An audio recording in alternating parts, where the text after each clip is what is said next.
халық бақша жамааты, құрметті ата-аналардан бір-біріне ұл қыздарымыз. Сіздерді 21 март халықаралық Bahar bayramı шын көңілден құттықтаймын.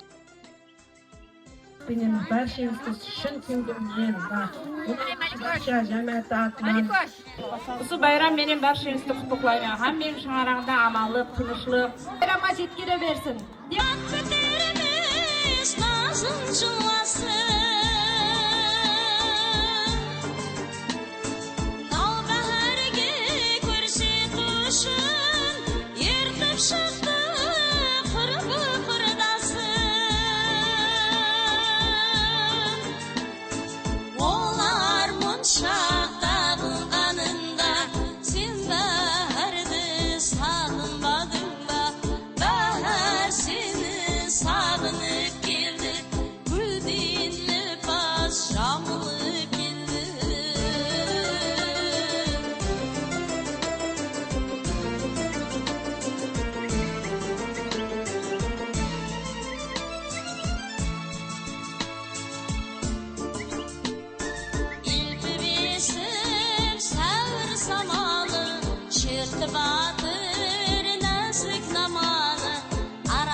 Sağınmadı